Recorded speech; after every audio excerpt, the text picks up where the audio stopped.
Please note, since filming this episode, Crit no longer works for Fisher House Foundation due to budget cuts.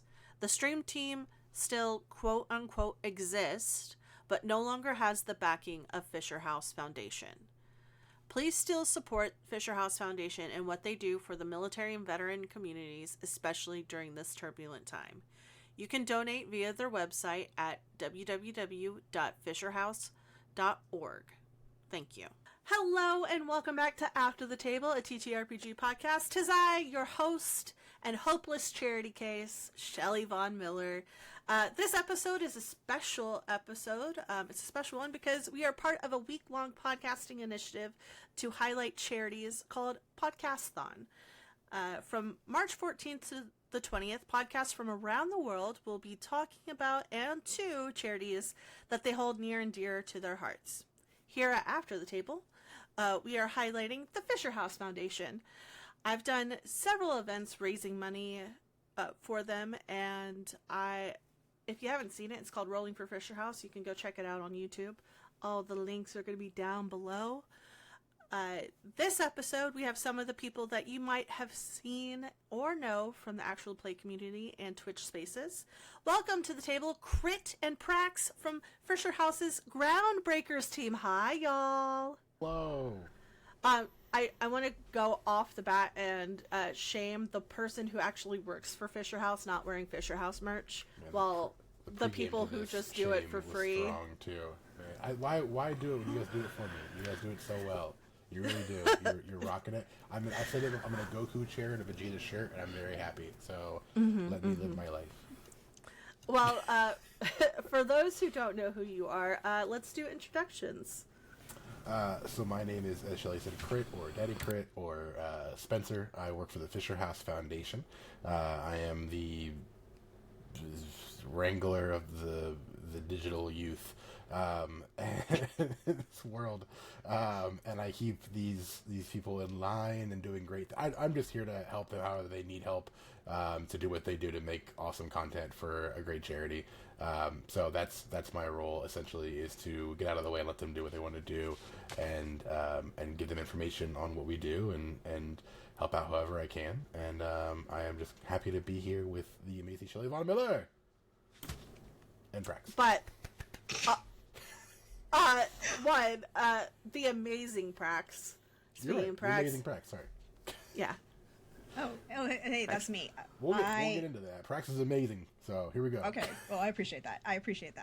Hi, everybody. I'm Prax, or Prax the Bard, over on Blue Sky and Instagram, or Praxgorth as me before, as you see me around on Twitch. And I run a bunch of different stuff on stream, and I raise money for Fisher House. I do tabletop stuff. You may have seen me around.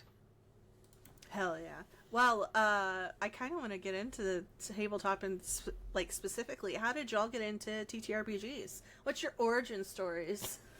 What's your backstory here? Prax, I'll let you go first. Drop your backstory. If I may also add real quick, Prax is, I just want to shout out Prax because Prax is, she's not our first Groundbreaker, but Prax is our first oldest Fisher House streamer. I'm not calling out ages here, but our... Well, we're going to talk about that later, Craig. I'm just throwing it out there that she's great. Thank you, Craig. Okay, so... I appreciate it. Way to spoil it. Yeah, way to... Spoilers are fine. If we're going to spoil things, and we're talking about origin stories when it comes to TTRPGs, hi everybody, I'm old. I have been playing TTRPGs in a variety of settings since 1990.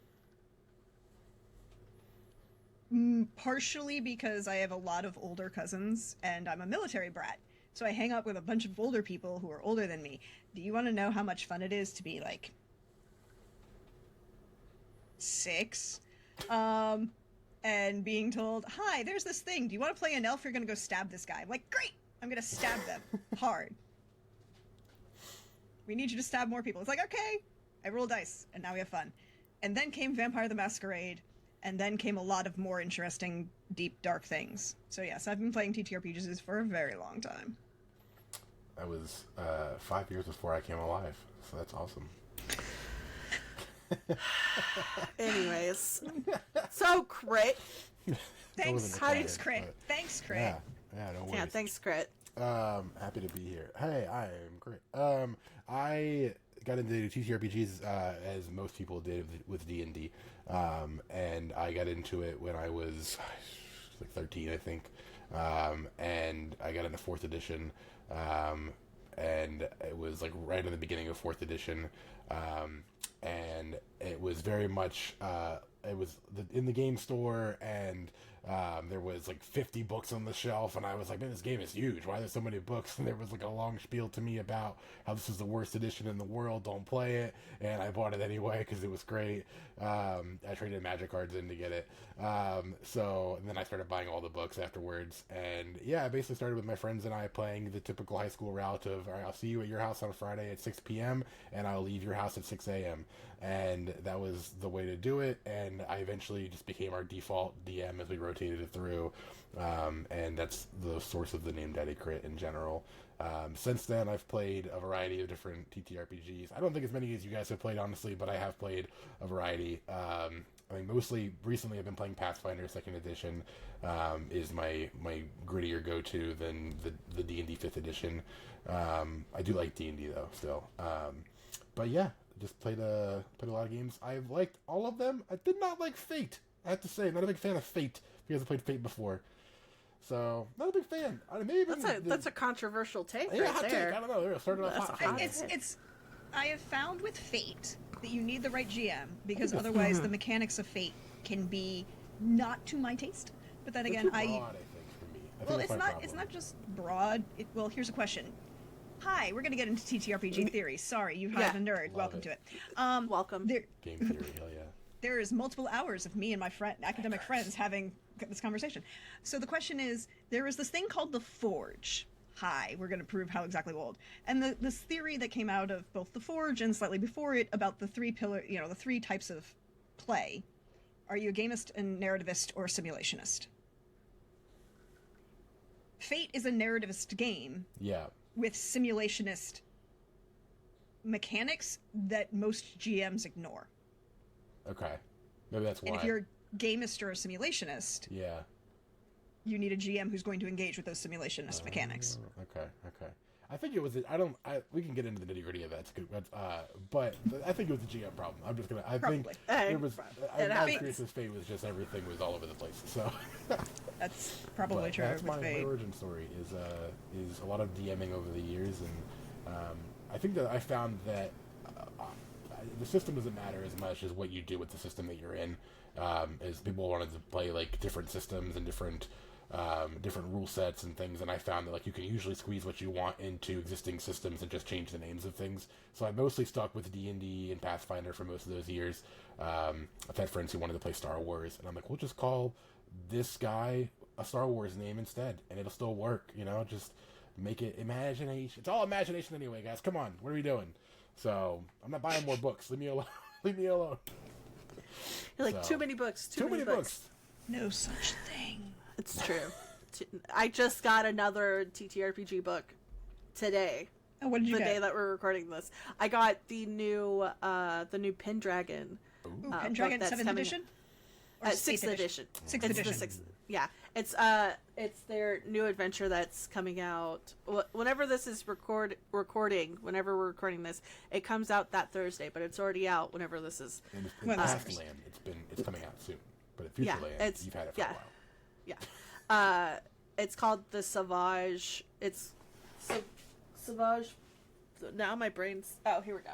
The Savage King. The Savage King. Yeah, the Savage King. Yeah, Pendragon. I love Pendragon. That's a cool cover. Yeah, it's dope as hell, and the paper feels like really fun. Big fan of paper. Like good. It feels like a book, like an old book paper. Ooh, it's just so good. Ooh, I love that. Yeah. Okay, nice. Here for it. Actually, I'm going to show you the one thing that I love, and I interviewed the line editor, and he's like, I don't think that was intentional, but there is a fish with feet, right? Uh-huh. And I was like, is this a reference to the fun internet meme that was going around, the Le Poisson Steve? And he's like, no, but honestly, I But it can works. see it. If that's your headcanon, Now there it you go. is. Yeah, Now it he's is. like, actually, I'm gonna call this Steve from now on. I was like, perfect. That's I love amazing. that. Dragon. But I believe let's get outside of TTRPGs. Yeah. We can talk about the actual TTRPGs after we get into the nitty gritty of.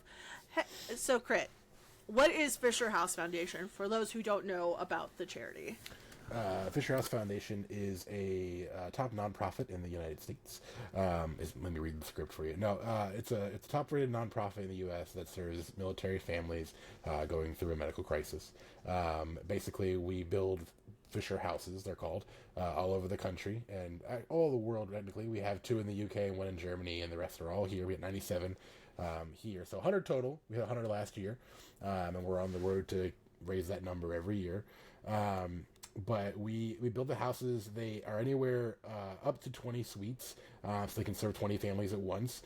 And they are parked right next to VA hospitals, military hospitals across the country, really as close as we can get. A lot of times, like the Boston house, for instance, I toured that last year, and that hospital is right across the street. You can walk out the back door and see the hospital right there and just walk and get to it, which is great in the Boston winters.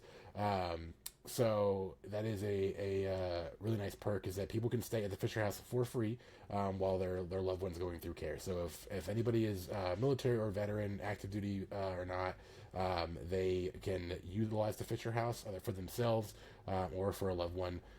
It doesn't have to be that the veteran or the service member is getting care in the hospital. It can be somebody else getting care in the hospital they're close to, and they can stay there for free. We've had families stay for long periods of time, months at a time. We've had people come back and stay for a couple of days every week for a couple of years because they have to get, chemo treatment or physical therapy or things like that. But the Fisher houses are great, and they're built like a house. I mean, that's the big thing, is that they're called houses. They're not just called like Fisher hotels. So when you walk into a Fisher house, it does feel like you're in somebody's home, just kind of like sized up. The dining room feels like an actual dining room. It doesn't feel like a Holiday Inn cafeteria or something like that. It feels like someone's dining room, if that dining room could hold 15 tables. But it does feel like a dining room. The living room is the same way. It's got multiple couches in it, but it does feel like someone's living room, and someone could live here. The kitchens and dining rooms and living rooms are all shared spaces. People make meals together there. There's laundry rooms. They can do their own laundry there, outdoor spaces, things like that.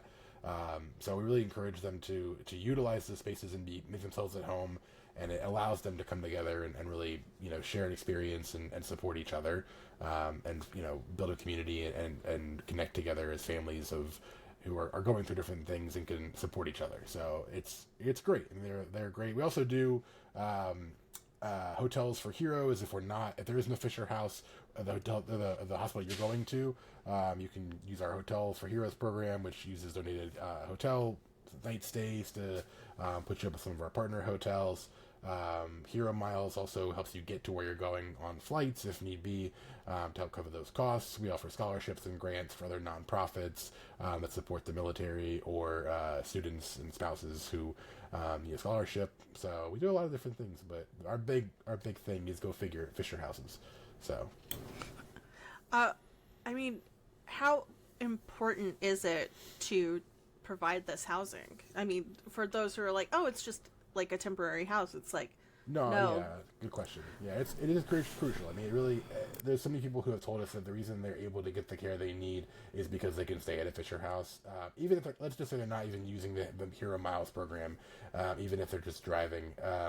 It's so important because so many people say, hey, I wanted to get the surgery done, but if I didn't have somewhere to stay, then I couldn't do it, because, the government will cover the care itself, but they won't cover your travel, they won't cover your family being there and staying somewhere, and those expenses that come up. And we don't cover food, but a lot of times we have people who donate or bring food or cater meals at the houses to support and just donate their time. So you don't always have to pay for your food anyway. That's a big expense that is helped covered by the community. In a lot of cases, so that's nice. But yeah, a lot of people have had experiences where they'll say, I was going to go, I wanted the surgery done, but I couldn't do it because there wasn't a way to stay overnight, and especially if someone has to come back over and over again. I mean, it's telling somebody, hey, you've got cancer, and the specialist who can treat you is 500 miles away, the care is covered, but you can bring your family with you for support and go into debt because they have to spend thousands on hotel rooms for your wife and children or whatever.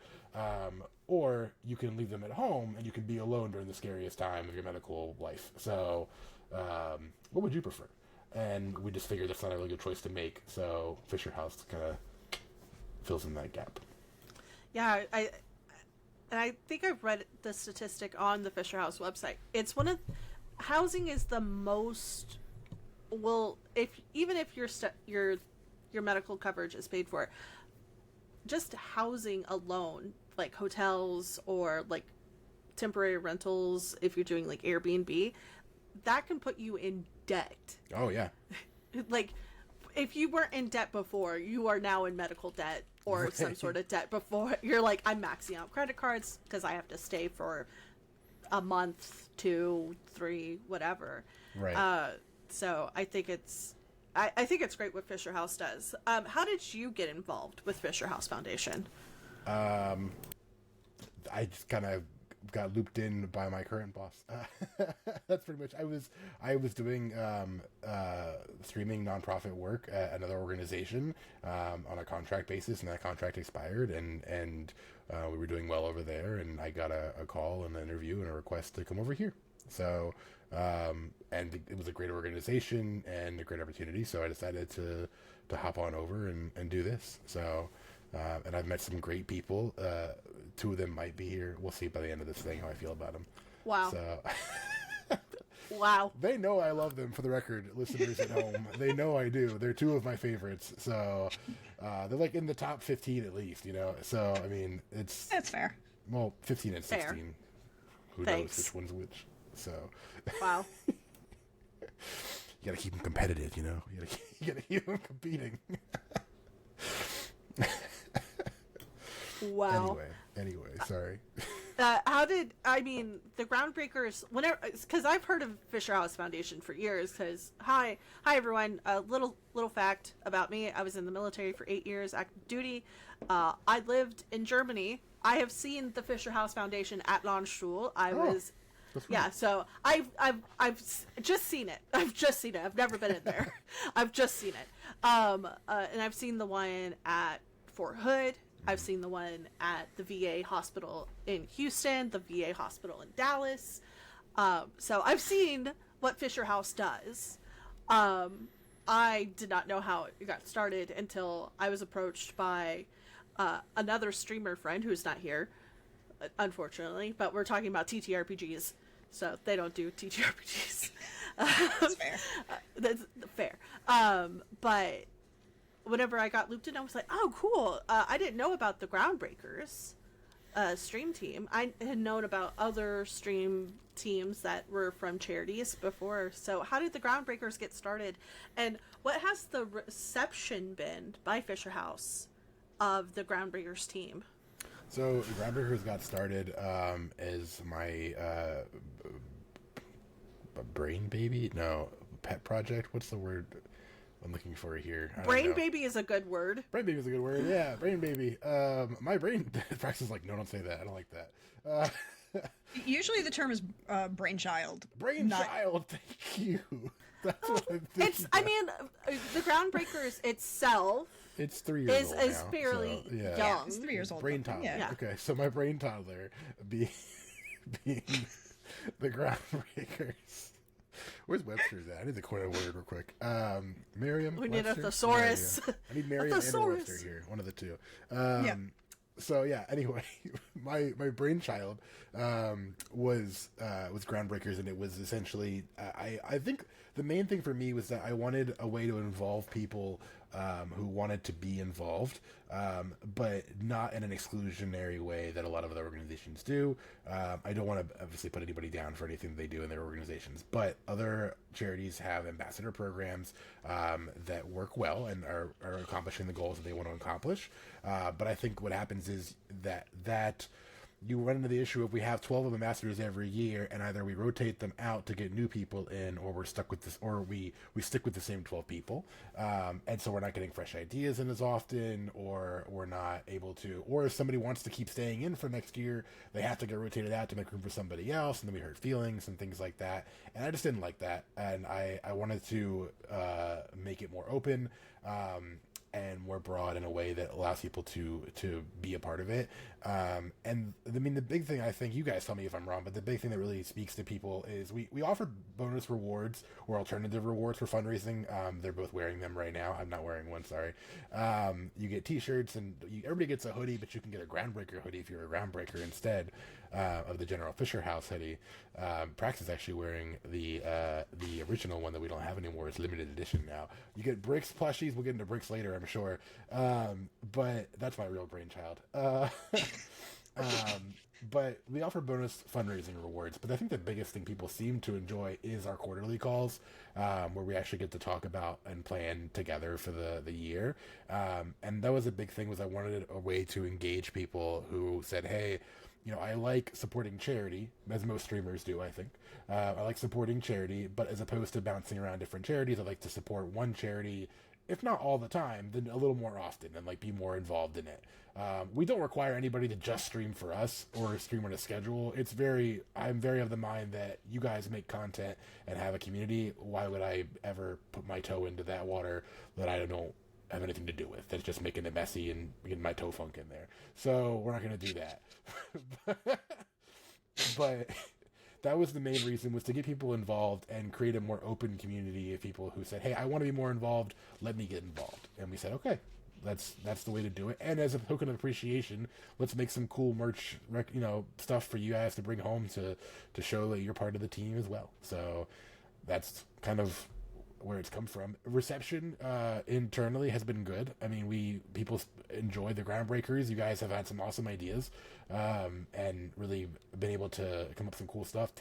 12 Days of Tabletop, which Shelly and Prax were both a part of in December, was from the Groundbreakers. Literally, it was a call before TwitchCon, I think in September, and I said, hey, December, what are we going to do? What do you want to do? I'm bouncing ideas around. What do you guys think? And somebody said, I forget who it was. I think it was Prax or I. One of the two, yeah, said tabletop. I think it was both of us technically, because I think it was like we were joking about. I was like, well, I'm gonna be running more tabletop games, and then Shelly's like, well, we could do the 12 Days of Tabletop. How many different tabletop games do you know? I'm like, yeah. So I think it was just like split between the two of us, and I don't remember who said what. Yeah, exactly. So and we've also been trying to lean more into welcoming people in who do more analog games or do things like Magic and TCGs and TTRPGs in general. So that kind of just fit, and then it became a matter of Chris gonna plan it out, and we're gonna recruit people, and we're gonna schedule it and make it happen. So that's kind of where that came from. So yeah, it's been great. You guys have been obviously a big reason we are successful. I mean, the reason we're successful, really, and I think that speaks a lot to you guys more than it does to us. So, well, speaking of the Groundbreakers, Prax, and we mentioned it before, Prax, you're one of the earliest members of the Groundbreakers. You were there even before the Groundbreakers were a thing. How did you get involved with Fisher House Foundation? So long time ago in the distant past, I'm a military brat. I did not serve. My dad served 27 years in the United States Coast Guard. Those 4 years at the Academy definitely count. But I grew up in the Coast Guard, and my dad's last duty station was in Governor's Island, New York. And one of the people that we became one of the other kids that my sister became very good friends with, because he was like a year older than she was, and I'm 6 years older than him. So it was, his parents were both Coasties. Obviously, we're on GI at the time. They were only Coasties. And his mother was of the first graduating class of women to go to the Academy. He was diagnosed with childhood brain cancer at 2 years old. He had his first surgery at 2. He had his second surgery at 3, and his last surgery at 6. He was one of the first people to actually use a Fisher House that was not an active duty member. To my knowledge, putting this out there. I believe you. Yeah. This is in 1996 and 95, so a very long time ago. A long time ago in a land called the 90s. A land called the 90s, The yeah. era of the Game Boy and the zigzag cups, yeah. A whole lot of things. But Cup stacking. Let's go. It was cup stacking. I can still do that. But he was, so we've known about the Fisher House Foundation and Fisher House Charities since basically the inception, and like the Fishers were a really big deal, and you know, I remember when the announcement for the medal was made, like the service award was created. I remember that being in the Stars and Stripes. Yeah, thank you. That was like what the thingy that I didn't AFN, Stars and Stripes, one of those. the creepy paper at the PX. Yeah, that thing. Stars and Stripes. Yeah. The one that's not a real paper, but it's a paper, but it's like it's in MASH. All right, leave it alone. Yeah, it's not that. It's the actual paper of it. Oh like, yeah. It's not a paper. Yeah, it's very. Oh gosh, it also depends where you get the paper from, This is the because paper episode, the by way. We're talking paper. about tome paper for her book earlier, and now we're talking Yeah, about this. we're getting back into paper. The paper overseas is It's like nicer. paper, and then The paper I here think is not. the paper in the stateside is like it's got like a film on it. Yeah, it's weird. It feels sticky, but it's not. It's that's why I'm. Yeah. But Anyways. anyways, so I've known about Fisher House and Fisher House Charities for a very, very long time. And then when I got into streaming, and I play a lot of TTRPGs, and it was like, okay, I want to do something for charity at various points, and I had a bunch of friends who I started streaming TTRPGs because one of my streamer friends would do a monthly Extra Life stream for TTRPGs, and would host like 6 games once a week, or 6 games once a month on a single day. It's like, dang, that's a lot of games to play for a week. And so he would recruit like other people to be GMs and players and all of these things, and so it'd be like, okay, boom, boom, boom, boom, boom. Right. So that was how I started. And then when I was like, okay, I'll start running my own stuff, but I'm gonna do my own channel. I also want to start streaming and do charity work occasionally. I was like, well, oh wait, I can use Fisher House, and Fisher House will be here. And so before Crit was employed, Pre-crit. I was PC. doing PC. Sorry. Okay. The connotation that comes after is great. Thanks, Shelly. Post crit. No, after Crit. AC, PC, AC. It's okay. It's fine. Okay. Yeah, it's fine. It's fine. Am I not cool leave it. enough for this? I don't understand. It's fine. Don't worry. This will go on the you at home Patreon. can Google it. We'll talk about it on the Patreon segment. You at home Speaking can of Google which, it at your own risk. We'll shift that over there. But no, then I was like, okay, well, I started doing Tiltify. I was like, all right, well, I can link to Fisher House and go through Tiltify. There was not a very well organized group at that point. Yeah. It was a thing that kind of existed. It was me and 2 other people who I don't think are still streaming with Fisher House anymore. The people that I think of, I think essentially from the era of Prax, pre-crit, post-crit, whatever we're talking about, in that era of time after the 90s, they're the only person from that time frame, I believe, that's still here and actively doing things with us is Prax. So, Okay, yeah. Because the individual who was doing Crit's job before Crit was not as good as Crit. I didn't speak on the past. And not as organized or into it, but once it's like, oh, and now we've got a new person and it's a lot more better organized and we're doing more things, and I'm like, great, this is fun. I literally messaged Prax one day. I was like, hey, I know you did stuff before for us. Would you still want to? You know, like, we haven't scarred you or anything, have we? And then I think my response was, yeah, I've got another stream coming up in about 5 days. Yeah, and I was like, oh, great. Well, thanks so much. really appreciate that. Great. I was like, I didn't stop. Fundraising rewards or whatever, you know? Like, I'm like, all right. but I don't do it for Discord the server. stuff. Here's the Discord server. Like, be a part of it. Would you be a groundbreaker? You know, and Prax was like, yeah, that sounds great. So Yeah. that was a good. It could have been, hey, would you join us? No, screw you guys. Okay, well, I'll just do my own thing. I'm gonna make my own military, and then I'm good with then the not. charity. Again, I am the military brat of the redheaded stepchild of the United States military industrial complex. There you go. We don't There you get go. shit. There you go. Like, somebody's giving us free shit, that's great. Thank you. Thank you. Thank you. Well, with me, I know I got involved with Fisher House, helping another content creator, Noctis Nexus. Go check them out on Twitch. With the Nexus Love SMP, I think it was like season 3 of the Nexus SMP, and we were doing a group fundraiser where we were all building a house, building parts of a house and doing a building competition. It was like a chest full of random blocks, and it was like, Oh yeah, it was so two strange. houses. And one was like, one team made a modern, really pretty house with fireplaces and stuff, and then one team That was made me. like That was my yeah, team. you think That your was my team. And then their team made like beautiful in its own right, but they made a house that was like just long and like triangular roofed, and like, yeah, you can see here we have the brick block roof, and then this is the red wool roof, and it just looked pretty. It's like, why did you do that? I don't know. We were trying to use all the bricks, you know, and we made a big tower of iron gates because we had 15 iron gates. So Exactly. that's what we did. So it was There you great. go. And it was a fun time because I'm sure it's on somebody's YouTube, but it probably was on ours chaos. somewhere. It was chaos whenever that was happening. And then it wasn't until a year later that I got the invite to join.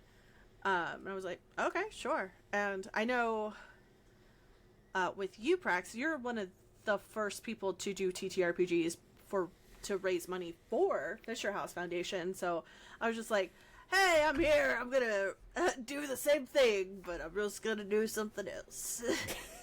Hey, the Please more the do. merrier, though. Yeah, Yes, the more the do. merrier. Yeah. And here we are with So- 12 days of it. So Oh, God. Well, even before that, so I do the thing called Rolling for Fisher House, and Yeah. it's Prax and myself as GM, Prax as one of the players, and we have other Groundbreakers, and also one of my friends who, hey, I need you to start streaming again so you can become a Groundbreaker. Thanks. You know who you yeah. are. Yeah, don't Chad. worry. I've also been nagging him as well. So, you know, there we go. Chad. Chad, do it. Chad, do sorry, it. Chad. I don't know. I'm sorry. Look, we got him to open the website back up, so that's a That's step true, in the right that's Good direction. job, Yes. Chad. Run. Don't Good. do it. Run, don't do it. But what have been some of the experiences that y'all have learned? Like, what are some of the growing pains and like great experiences that you've learned by, doing online fundraising for Fisher House? After you, Prax. Build in breaks if you're planning to do a 14-hour charity stream good for one. various TTRPGs, solid one, so yeah. you don't have to spend 5 minutes trying to ingest thing and then run 3 more games. Yeah, long days. Breaks are good. Yeah, that's a good hot tip right there. I think a general tip that I have seen is that I would say is a lot of people, this is beyond TTRPGs, but a lot of people want to do a big, massive, long event. And I think so. It's funny because actually we just had one of our Groundbreakers, Chase Beyond, which shout out to Chase. Hi, Chase. Just finished up a month-long dedication to streaming for us, which is great. Now, when I say what I'm going to say here, Chase did a month-long event for us where he did his normal stream schedule and just dedicated the funds essentially to Fisher House, which is great. I think some people do long, stretched-out events. And what we've seen, this is a tip for anybody, any charity really, what we see is more successful is those subathon themed things where it's like, hey, we're going to go hard for 12 hours. We're going to do multiple TTRPGs in one day. We're going to do a big crazy, pie my face at the end of it kind of thing for 12 hours, and that's going to be it. And then we'll go back to our normal programming. That's kind of what usually works a little better in terms of like if you want to see success in terms of fundraising, which I tell you guys all the time. I don't care how much money you raise. I just care that you're getting people to know who we are, because ironically, you both knew who we were before you came on. Most people did not know who we were until we recruited them to be here. So that damn military connection. Yeah, that's all it is. We're a pretty well kept secret, which is a good and a bad thing. We don't spend much money on marketing, so you're our marketing with the youth, even Prax. So, wow. Look, I know I'm a drag queen, but some of the shady shit that you've been saying, Chris, this whole podcast. See, I'm gonna throw this out here. You can tell that Crit DMs Dungeons and Dragons because he thinks that was a burn. I play Witcher. Would you like to come die in Witcher, Crit? No, I'm good. Would you like to come die in VTM? I don't want to die. Yeah. Well, dying in VTM is too easy. Oh. Would you like to get sepsis in Witcher, Crit? Oh my god. No, thank you. Would you like to come play Cyberpunk? Yeah. Candela Obscura? Sure. Yeah, I would say the tip would be that if you are doing a charity stream and you are trying to raise as much money as you can, push it into a shorter time frame, because mostly it's easier to keep the hype. It's also easier to keep your energy up. If you're trying to do a month-long event and trying to raise a bunch of money, then it's hard to keep that energy going. But if you are doing it just because it's like, hey, I'm here and we're dedicating this month to a charity, great. That's totally fine. But I think if you do want to have like a big, giant, massive thing, I recommend doing it in a shorter period of time for your own mental health, for that matter, too. Because it's hard to keep that much energy up for a whole month. It's also a point of diminishing returns, right? Like you have a set community, you know what your community can handle, right. And you know that you're going to have a point at which, okay, I'm going to be like, my community knows that Veterans Day, I'm going to do a big thing. I'm going to do, I have friends that I recruit to be GMs and play multiple games. It's a thing. It's a scheduled thing, but it also is a point of like, people budget for that timeline, and if you extend it out, you don't have new people. They're not going to suddenly have more money, right? Like and none of us are streamers who are suddenly going to get front page. That are suddenly going to get new people in. That are suddenly going to get a massive upswing in their community, which is going to input new money into the pool. So if you're doing this thing for a long month, you're still going to get if you look at it, you're still going to get roughly the same amount of money. It's just going to be spread out over a longer period of time. Right. Yeah, it is pretty much it. It is also like, I have X amount of money in my budget to give to charity or give to my streamer in general, and my streamer is giving to charity, so it's even better. I'll give a little bit more even. But once I've given it, I don't get paid for another week and a half. So I'm glad you're doing this still. If you're still doing it in 2 weeks, I'll give again, but that's about it, And yeah, I think that is. I mean, but I always tell you guys too. And I mean this sincerely. How much you raise is great. Like that's awesome. Like someone brings in Rocket Fit as our top fundraiser individual, and he brought in that guy, that crayon eater himself. He brought damn Marines. Damn Marines. He brought in 20,000 in his stream Memorial Day, and he's been doubling every year, and we appreciate the hell out of him. We appreciate anybody. If someone brings in $40, we appreciate that, because again, we are one of the best kept secrets that you should probably know about in the military community, and we don't spend money on marketing. So even if you show your 10 audience members that we are here, that's great. They know that we're here, because I don't want to hear from somebody that the sad news of, man, it's amazing you guys do that. I wish I knew that 3 years ago, because I could have used the help when that came around. I wish I knew you were here. And it's like, yeah, I wish you knew we were here too.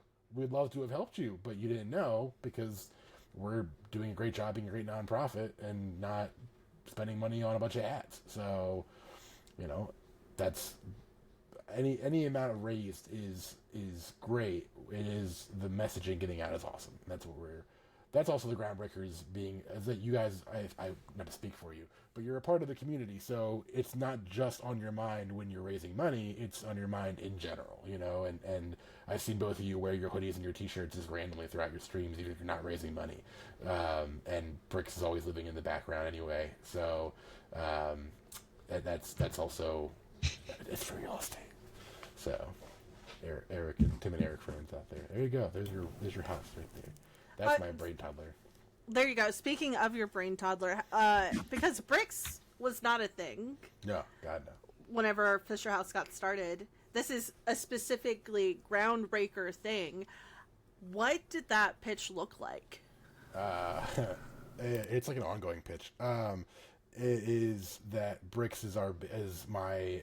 I was like, we need something that is cool and cute.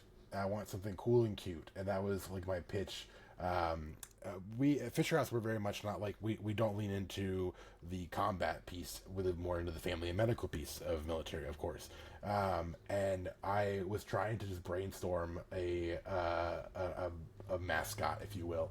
And I'll be honest, I believe it's Feeding America. Or something like that, some charity that reminds me of this. But I saw they had, maybe covering the comments are wrong, roast me if you must, but Corey the Apple was a really cool mascot that I saw, that I think it was them, they used it for their like yearly event where they had like a farm that would pop up digitally and you could like, oh, I gave money so I have a pig on the farm now, or a cow comes up in my name, or I gave $1,000 so they built a coop for chickens in my name. Like, that was really cool, and I loved Corey the Apple, but I only ever saw him for that one event, and I was like, no, I want something that exists all the time. So Bricks came about as an idea. We bounced around with the idea of like a goldfish, because Fisher House, fish, and I was like, that doesn't work. And we mentioned her before. Props and shout out to Nora Noctis Nexus for being like, I would say not to like collect you, but my OG streamer, because she has followed me since the beginning of my career, essentially, from organization to organization, and she was a big proponent in helping me decide on what to do to make bricks. So appreciate Nora for sure.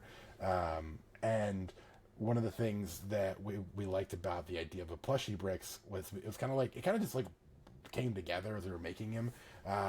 Was, okay, he can do this, we can do that. If we make a plushie, his feet can sit on the front of him, so you can put him on your shelf, and his feet can just dangle over the edge like they do in the back of Shelly's screen right now, and they're just hanging there. And it's like, okay, guys, from a marketing perspective, this will just live on people's shelves in the background, and people will ask about this all the time and say, what's that? Oh, turn it around, there's a Fisher House on it, you know? And that's what it is. And we give them out at TwitchCon, and people love them.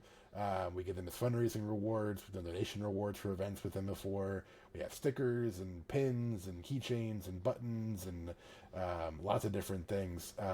So Bricks is awesome, and people are always asking for more bricks. We have pins? We do have pins. You don't have a pin? No. I'll get you a pin. What the hell? I'll get you a pin. Sorry. I have it can go on the GM bag. That's true. I'll get you a pin. We also have buttons. Do you have a button, Prax? No. Okay, we have buttons of Brix's. They're literally just Brix's face on our Discord server, like the little. It's like a round button, just his face. So that's all good. We have lots of Bricks. So he is officially the face of our streaming world. So. Yeah, and I know with me, one of the incentives or like goals along the way whenever I'm doing my stuff is I make some of them have been making homebrew stuff, whether it's related to my players at the table or even Bricks himself. I've made a boon of Fisher House, which is like a D&D boon that you could utilize at your table, or if you need an NPC, we have Sir Bricks, the Knight of Fisher, Sir Knight, the Knight of Fisher House. So I think it's a really cool thing to kind of, yeah, Knight of House Fisher. There you go. Beautiful. And I think it's a really fun thing to kind of include this because one, now you have like outside of the streamer, you have a face of the thing where it's not just a logo. It's like, oh yeah, you had like this really cute cartoon. But too, like, speaking of TwitchCon, like, people love that damn plushie at TwitchCon. They're like, I'm trying. They'll come back to the booth. I've seen many people come back to the booth several times to try to win one. What's the planning look like for the Twitch booth? Because if you haven't seen the Twitch booth before, if you've never been to TwitchCon San Diego, which is or TwitchCon North America, because there's been Las Vegas and other places, what is the planning look like for that? So yeah, the booth planning has kind of, we've always done the same concept because it worked the first time and we thought of it and we kind of ran with it. But when I came to Fisher House, I had seen one TwitchCon before that, and I looked at the charity space in San Diego in 2022, and I saw a bunch of charities whose names I don't remember, so I won't say them out loud. In a dark corner of the room, with very little lighting from Twitch itself, and Gamers Outreach was there, and they had a great booth with like adaptive Mario Kart, and that was awesome to see them having like an engaging way to do things. That was cool. The rest of the charities that were there were all tables, chairs, brochures, and that was it. And they were in a very dark corner in the hall that Twitch abandoned them in, which was awful. So I said, if we're gonna go to TwitchCon and we're gonna do a booth, it's gonna be awesome. It's not gonna be that. There's no point in spending the money you do for TwitchCon, which is not cheap. We're not gonna get into that, but we're not gonna do that and then just bring brochures. That doesn't make any sense. So we decided to do, anyone hasn't been there before, we decided to do a carnival themed booth where half the booth is games you can play, from ring toss to toss the ball in the bushel basket to throw a hacky sack to try to get tic-tac-toe or something like that. Or basketball, even, we've had before too. And the opposite side is a prize wall with items that are donated by sponsor or companies that give product and things like that. And that's the general idea, is that you can come play a game twice a day. We change games every day, once in the middle of the day. You can win tickets, and you exchange your tickets for prizes. You can save them up throughout the weekend to get bigger prizes off the wall. So what that does for us from a back end side, really, is that it brings people back to our booth. They recognize the booth and they come every year because it's the same booth every year, basically same concept. They try to find us, they look for the booth, they think it's a great idea, so they want to go back and do it again. They come back multiple times a weekend. Most booths in TwitchCon, I mean, those of you who have been probably can speak to this, but you go to a booth at TwitchCon, you're pretty much done. You don't go back over there again. You walk around the hall, you say, I went right yesterday, I'm going to go left today, and I'm going to forget about the right-hand side. Doesn't matter anymore. I've already been there. Nothing's new. But we have new games every day. You can come back and do more every day. So it brings people back to us. And every time they come back, we get to build a relationship and ask more questions and talk some more and all that. So that's been great. The lead up to that is we have a great graphic designer who's been awesome with helping us make the booth design every year and make the art for it. If anybody ever works in the world needing printing things done, production prints, is great. Talk to them. They're a small business. I think they're in Utah. I randomly asked them for help one day, and I asked them for a sign, and they were like, "Oh yeah, we can do that." And I talked to the owner for 2 hours, and he laid out a booth concept for us. He was like, "You want to get on a Google call real quick?" And I said, "Sure." And we laid a booth design concept out. So that was awesome. Shout out to Jeff at Production Prince, if anyone ever needs that guy. He's great. And then the lead up to that really is just I cold call or message or email or pester people at conventions who are organization or companies and say, give me product. I mean, so this year we had Mod Retro, who makes really nice modern day Game Boy Colors but with a backlight on them, and they're also an in-house publisher for indie Game Boy games. We got the DBD board game and a bunch of other board games from Level 99. We got V1 Tech posters, like acrylic posters.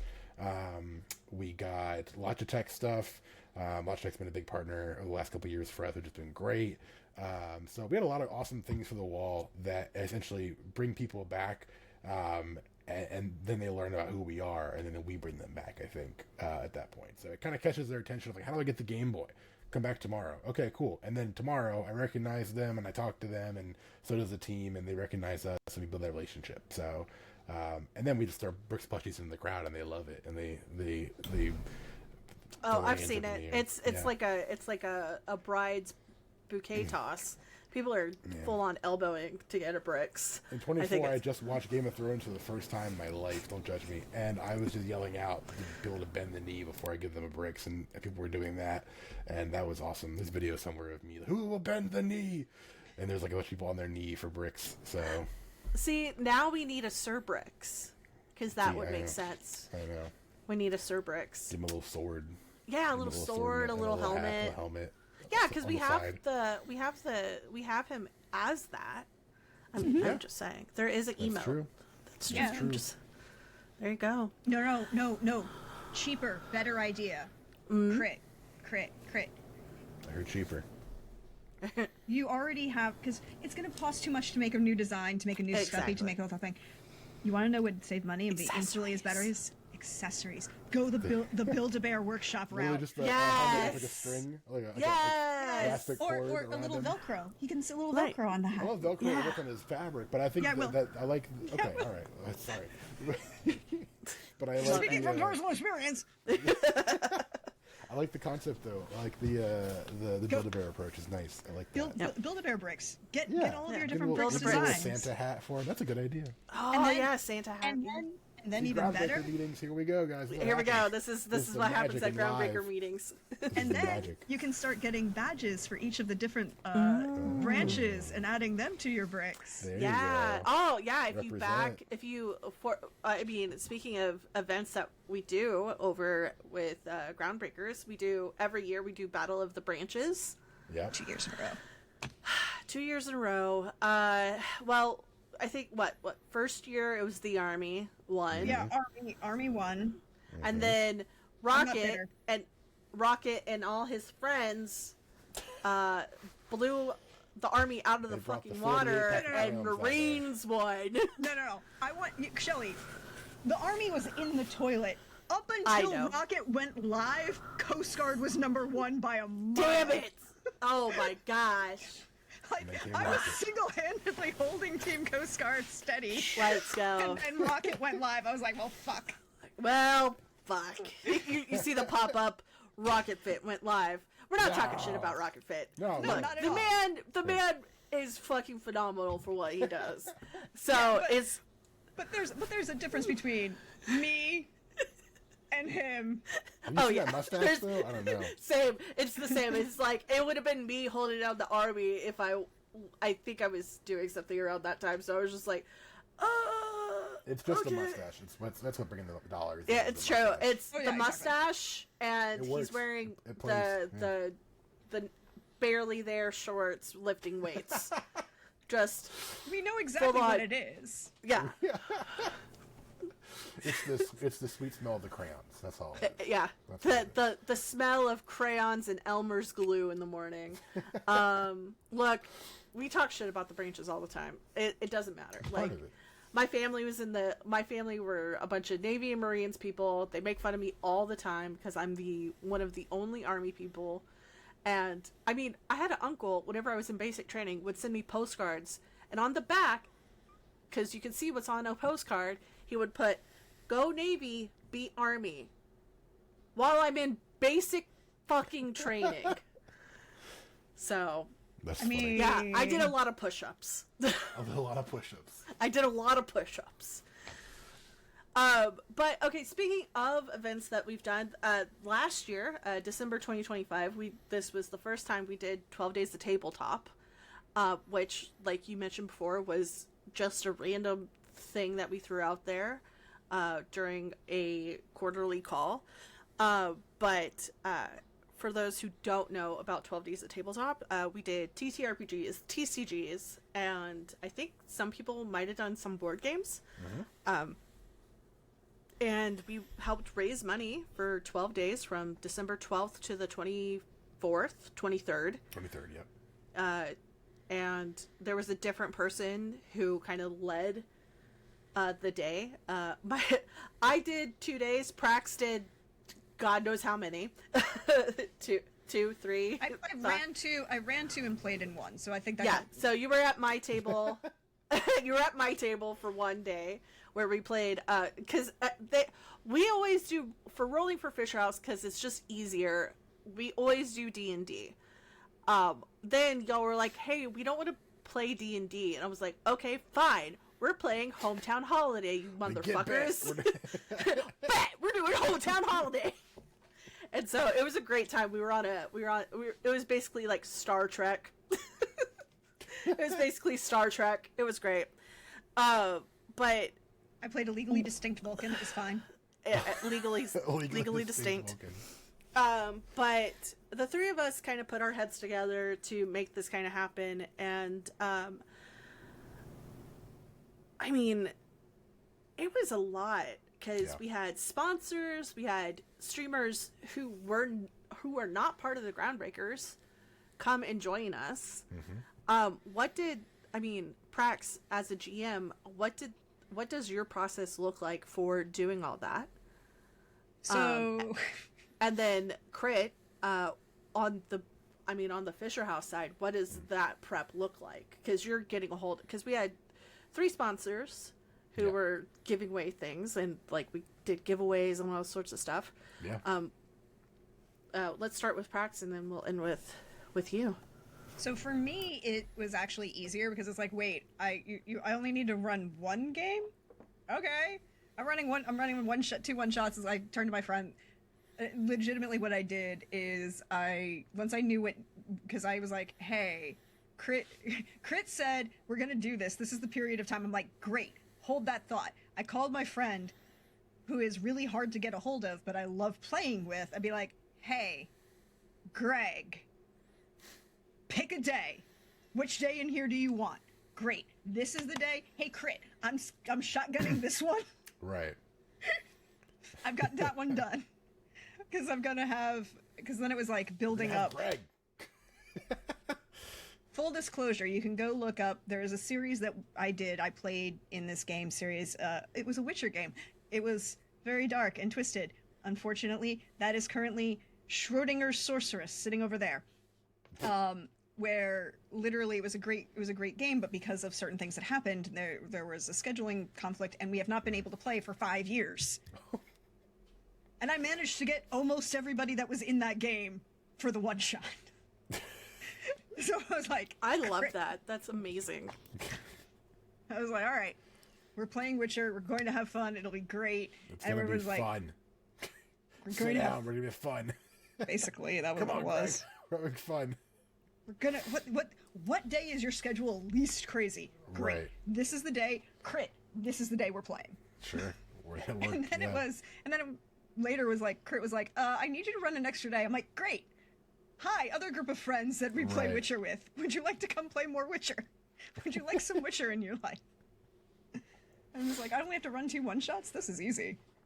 Yeah, I think from my end, it was, I remember now actually, the call was after TwitchCon, which of course, TwitchCon was this past year, and it's later this year actually in November, but last year it was in October, so it was a call like end of October, I think it was like Halloween week or something like that, we had talked. No, it was Halloween week because I broke my arm and had surgery on the 24th, and it was the first day I was like, upright and functional. You were, yeah, that's right, I remember that, I remember hearing about that. So yeah, it was Halloween week, and we had basically just decided to do it then, and then the weekend happened after that, and then it was just, so there was a lot going on, and it basically was like, okay, we need to throw this together and find people to do it in a month, which a lot of streamers do not have an opening in a month, and I've learned that a lot of tabletop streamers have even farther out schedules, which makes sense because there's more planning involved than just like, let's play Fortnite together or something. Trust me, I know all too fucking well. Yeah, I mean, we have people I've talked to for like, hey, you want to join next year? And a couple of friends I have who do tabletop games are like, yeah, I'm actually booked out all next year, but 27 I'm free. I'm like, all right, I'll see you in December 27. Sounds good. So I get it. But that was a part of it, was finding people to do it, and just aligning the schedules together and wanting to spread out. So we had enough. I wanted to bring in like TCGs as well. I'm a big Magic player, so that was a thing for me too. But yeah, the sponsorship piece of that too was important. We had to have I wanted to have things to spice it up a little bit, and Shelly introduced us to Many Worlds Tavern, which was awesome. So we got some great tea and coffee bags from them that we're giving out as giveaways. And then we've worked with Display in the past, and Display was able to give us display posters, metal posters for giveaways from a wide variety of options. The people who won the giveaway were like, "Hey, you got to pick one of these designs. There's like 10,000 designs. Go find the category of show or movie or game that you like." And it's like, "Oh, I like D&D. Cool, there's 400 designs in D&D. Pick one." Oh god. So not choice paralysis or anything, but enjoy that. It was hilarious though, because they had released the new stained glass Witcher pat designs the day before I started. I was like, "Hey, would you like to win a disc plate? They're doing more pretty. Witcher. We're playing." That's what I was telling, and I'm glad Prax did that too, because I told people, I think most people did, but I said, find a design that you like and that ties into your game or something, and just like show that one. Because it's easier to show this design than it is to show, hey, look at the website page, you know. But yeah, we had disc plates, and then Epic Desk makes really awesome large, oversized mouse pads. They just started making play mats as well, which Shelly's now holding up for you to see up one of the play mats. That's the Twilight Grove play mat, and that's actually one of 4 designs from a magic artist whose name I cannot remember off the top of my head. Maybe it's on there, I'm not sure. Is it on there anywhere? No, I don't think it is. But great artist, been a magic artist for a long time. I met Derek who at Epic Desk while we were at TwitchCon, and they actually gave some mouse pads to our booth to add to our prize walk, because we were mostly out of prizes at that point, and they were gone in like 3 minutes, and he came back around to like give us a card, and I was like, "Yeah, can I have more mouse pads?" And he was like, "Yeah, sure, here you go." So that was awesome, and he was able to support this event too. So really, yeah, I mean, really, it is just finding the partners to give away stuff, which has been really helpful, and just kind of keeping those relationships going on the streamer side and the sponsor side. But I mean, yeah, really, I didn't have to do much during the event. It was just creating, you know, graphics and copy for like social media and stuff too, and then just say, "All right, you know you're streaming today, right?" "Yes, I do." "Okay, good. Just making sure you know." "Okay, bye." You know, that's pretty much it. So you guys do the hard work. Yeah, I mean, Prax.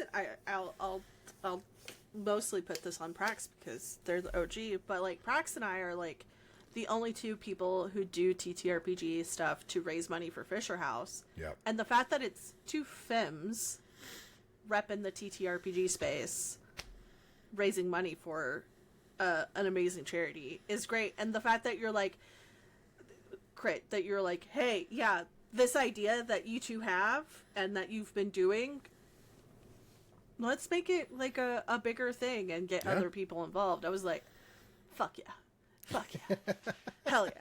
So what's the plan for this year, boss? Oh man, well, I mean, yeah, we have our recurring events, and we have I was talking about for 12 days specifically. Oh, okay. You guys are going to be on it. It's an order. Thanks.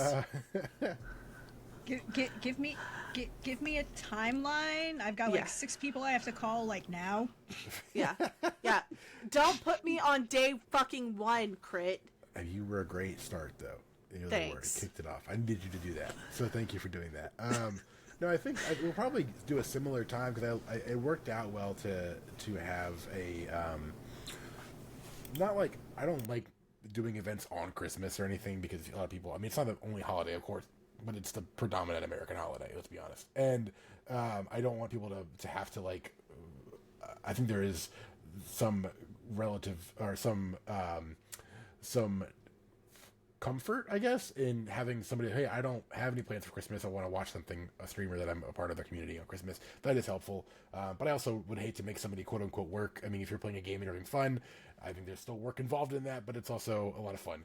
So, but I would hate to be like, "Hey, can you sacrifice your Christmas for this?" You know, or your plans or anything like that. So I think that the time frame going up into close to Christmas was good for us.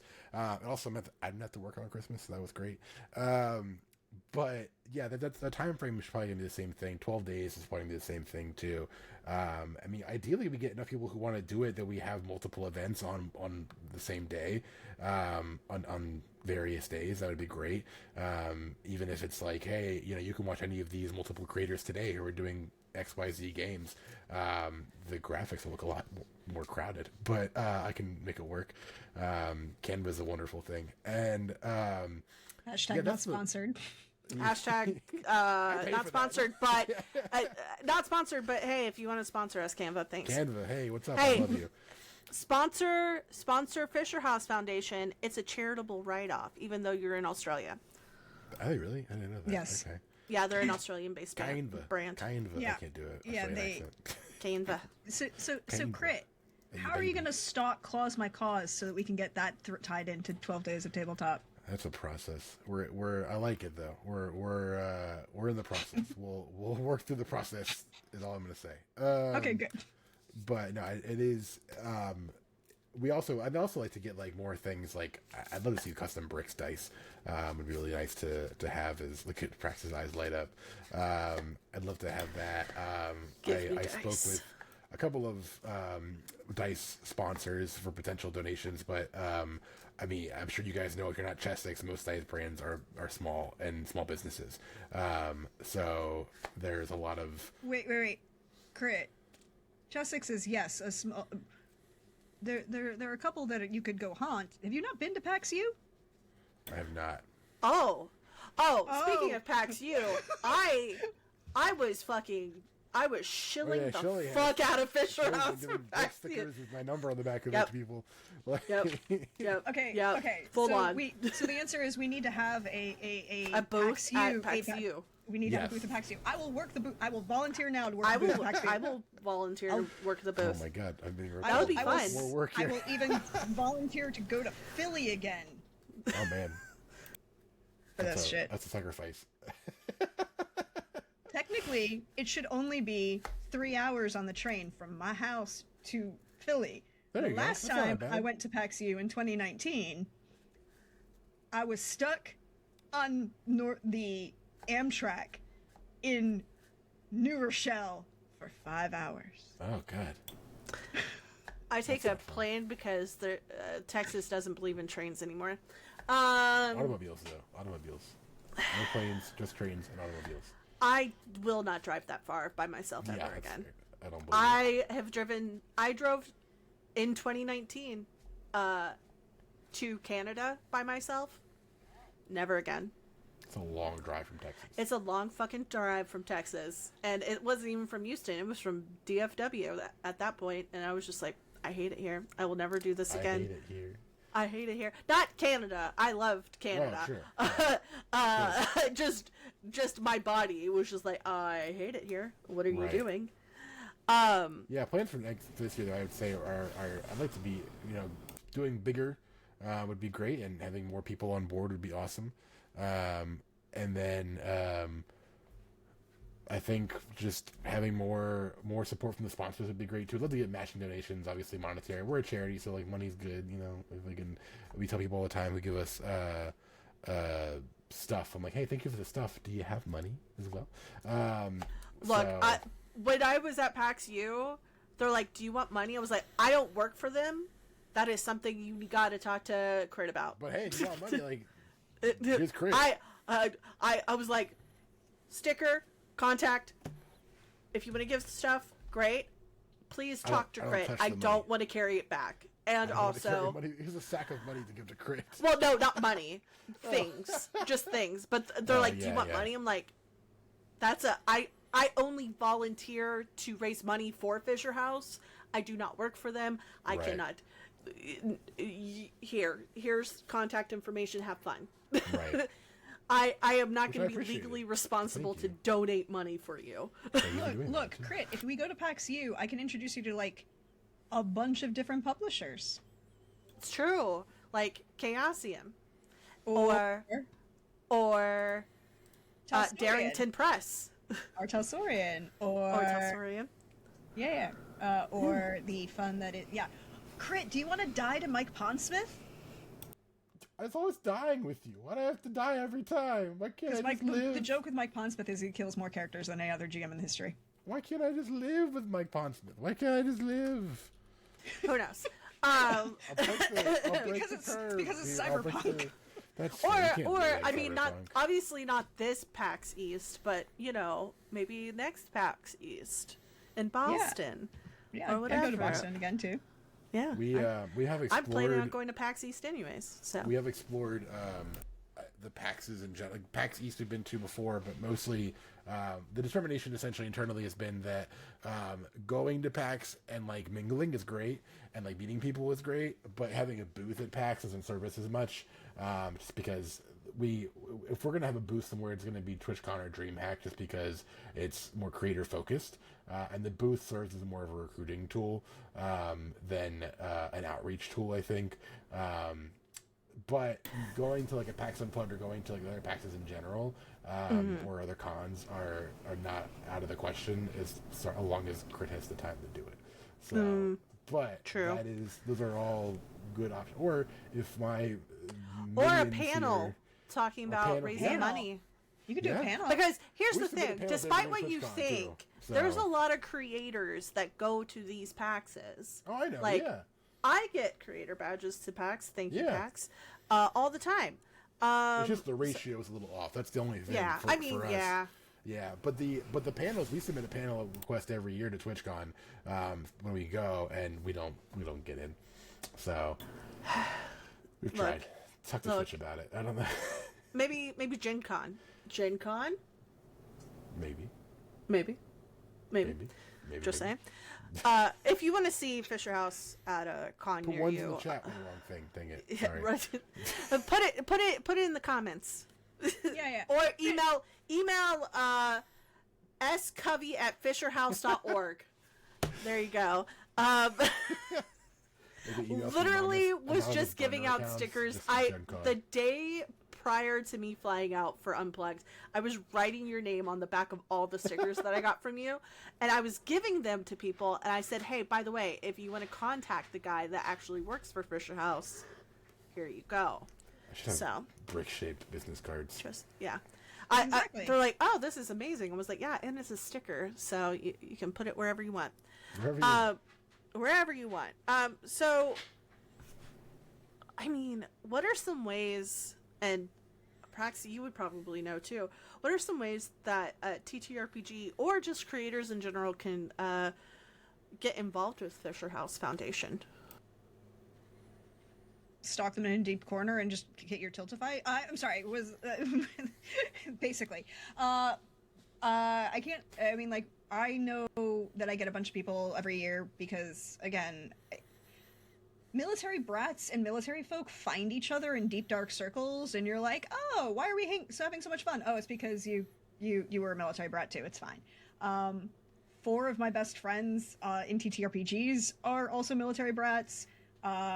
One other person that I really stream with a lot is former U.S. Army. He worked for the greatest oxymoron in the world. Oh, military intelligence. Hi. Also. Yes, he did. He's a great guy.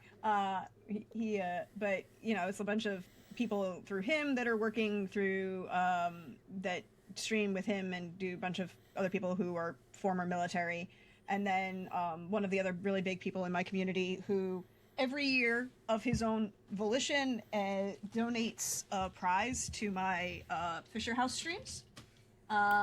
He also donated a prize to one of my Fisher House streams. Shit, I didn't grab it. Hawkeye. It was amazing. Hawkeye makes GM screens, and cool. He donates a custom one every year because he is a VA cancer cleric. He is a That's VA cool. cancer pharmaceutical specialist, and very kindly is firmly of the opinion that the Fisher House is the greatest thing that has ever benefited the VA ever. That's awesome. And just wants to help. So a lot of people I know are just going to chat about it and push it. And then last year for Battle of the Branches, or 2024 Battle of the Branches, I took bricks and a couple of my other one of my other friends who's a army brat, and I did a series of Brix's adventures. Went up to the Coast Guard Academy, filmed Brix around the Coast Guard Academy. Then we went to West Point, which was hilarious because we ended up on the day that the Army-Navy soccer games were. And they were like, so do you want to hang out at the tailgate? Sure. You want to come to the game and root for us? Like, oh no, we know how this is going to end. Regardless of who wins, we know how this is going to end. Punches will be thrown. Across the board. Look, and it's not even the cadets. It's literally all their family members. It's the parents. The cadets don't care. They're just like, The thing is, the cadets can get restricted. The parents can't. Right. Well, also, I feel like the cadets are new enough to not have it baked into them yet. Like, this is like so as ingrained. I don't know. I don't know. I don't know about all that. I've seen plenty of like younger members who are like, yeah, I go Army, and then it's like, here's my dad, go Army, and it's like, all right, Dad, calm down. Like, but it's Dad's got 40 years of this, and you've got 20 or whatever, you know. Like, it is like you'll get to this point when you've been through the shit that your dad's been through, you'll care even more about this, you know. It's like, I love the Army. It's like, you haven't even been out there yet, man. When you get out there, you're gonna love it even more, you know. So I used to say to people, because fun fact about my service, yes, I was in military intelligence. My last duty station was teaching people my job. Now, did I get to do that? No, because I ended up deploying for a year and then got out. But all the students would be like, why is this a good job? Like, this is so whatever. I said, this is the best job in the United States Army. You have no fucking idea how important it is to people on the ground. Yeah. Until you literally talk to people on the ground. You will not... look, if you want to be a fucking door kicker, because it's an option with my job, if you want to be a door kicker, fucking fail out, go to 11 Bravo school. But how do you know which door to kick? You know what I mean? You will never understand the I don't know, it's not happiness, but like the gratitude that somebody says is like, yeah, they'll make fun of you because you're MI, but they'll literally be on the back end of their hand being like, thanks bro, thanks for letting me know this. Thanks, you're important. And even now, years later, whenever I tell people I was in intelligence, they're like, oh yeah, shit, thanks. I was a Bravo. I understand all too well. Thank you. I was like, I'm glad you appreciate it. See, and then I just get to be like, no, my family is Coast Guard, and they're like, oh, we're gonna shit on you, but at the same time, thank you for saving our ass. We're really sorry we were dumbass. We aren't gonna be dumbass again. I'm like, yeah, you are. It's gonna be fine. We'll still show up and save your ass again. It's okay. And like again, my family was all Navy and Marines. It's just one of those things. It's like, we'll all just shit on each other no matter what. It's whatever. In the figurative sense. But great. How can people get involved with Fisher House? Fisherhouse.org.